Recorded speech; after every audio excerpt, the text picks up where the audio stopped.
A Libras, língua brasileira de sinais, foi reconhecida por lei em 2002 como meio de expressão das comunidades surdas do Brasil.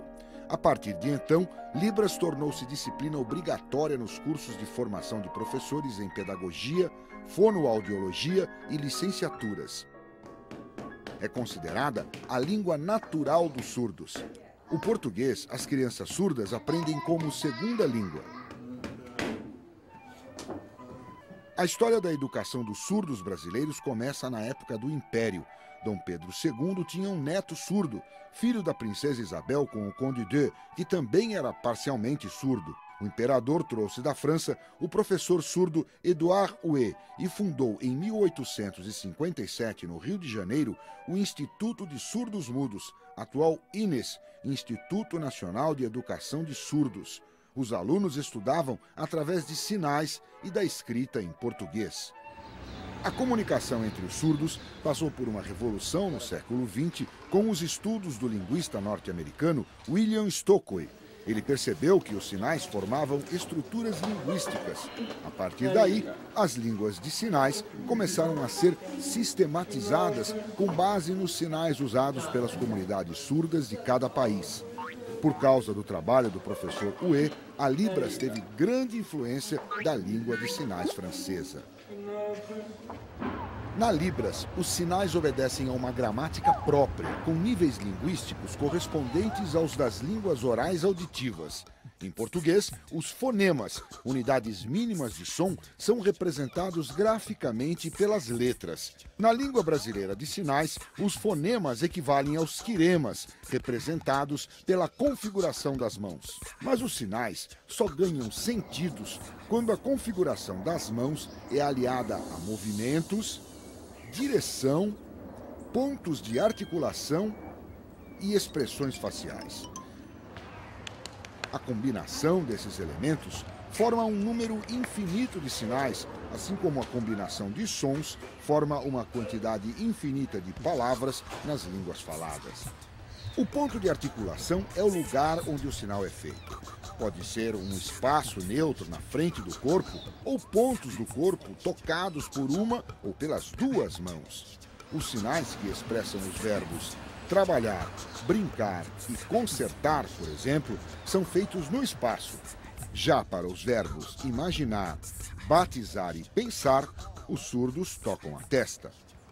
Os sinais podem ter ou não movimento.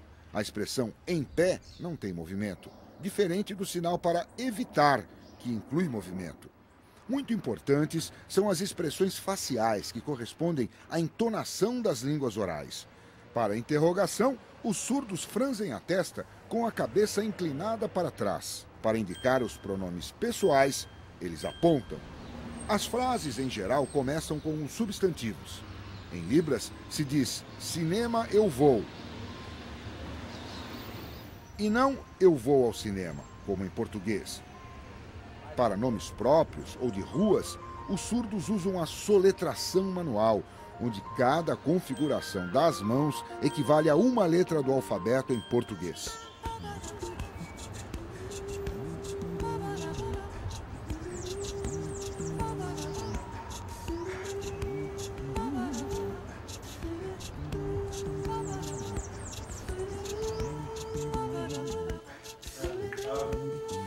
A lei de 2002, que reconhece Libras como língua brasileira, foi regulamentada em 2005.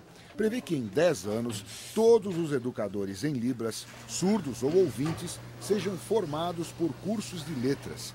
Para regularizar a situação dos professores e intérpretes que já trabalhavam com Libras, o Ministério da Educação criou o ProLibras, o Exame Nacional de Proficiência em Libras. É uma prova de certificação para os profissionais realizada uma vez por ano desde 2006. Eles devem ter formação nos níveis médio ou superior. Aprovados, tornam-se habilitados para lecionar ou interpretar Libras em faculdades ou no segundo ciclo do ensino fundamental, de acordo com a escolaridade de cada um. Nada impede que os alunos surdos estudem em classes regulares junto com colegas ouvintes. Nesses casos, diz a lei, é obrigatória a presença de um intérprete fluente em Libras nas salas de aula. A lei também recomenda que as escolas promovam cursos básicos de Libras para funcionários e alunos ouvintes. Algumas escolas, como a Paulo Heiró, na Zona Sul de São Paulo, já dão conta da tarefa de difundir a língua brasileira de sinais.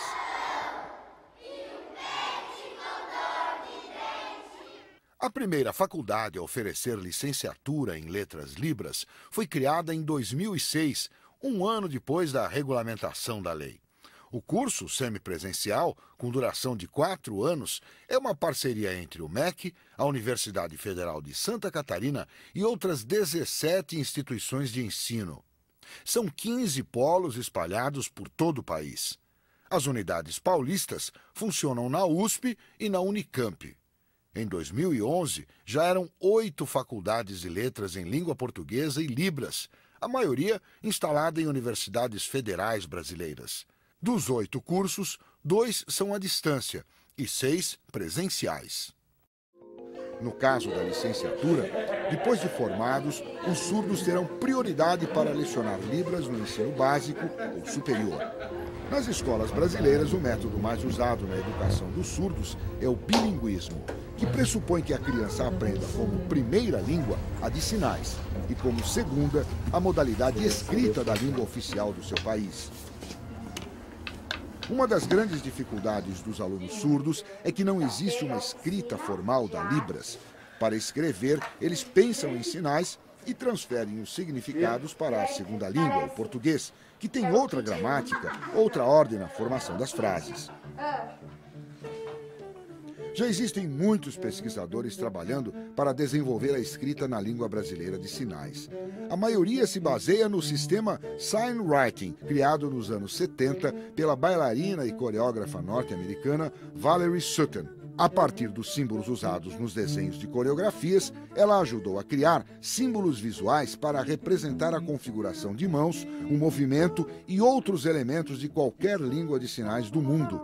No Brasil, uma menina chamada Cauana, de Karen Lilian Strobel, foi a primeira publicação em Sign Writing. Já existe também uma versão do hino nacional brasileiro. A evolução da tecnologia aumentou as possibilidades de comunicação, tanto para os ouvintes como entre as comunidades surdas. Já existem protótipos de diversos programas de computação para facilitar a interação à distância dos deficientes auditivos. O Sign Web Message é semelhante ao webmail e permite a troca de mensagens entre pessoas surdas. O programa inclui um teclado próprio, onde os sinais são representados por símbolos do Sign Writing. Foi desenvolvido pela Universidade Gaúcha Unicinos. Baseados no mesmo sistema, pesquisadores da Universidade Federal do Rio Grande do Sul criaram um teclado virtual para a escrita em Libras. O equipamento torna possível aos surdos registrar seus pensamentos de forma gráfica. O usuário pode criar textos tanto em português como em Libras, desde que a fonte Sutton seja instalada no computador. Enquanto esses programas não saem do estágio experimental, os surdos conversam, e muito, através dos comunicadores instantâneos via internet.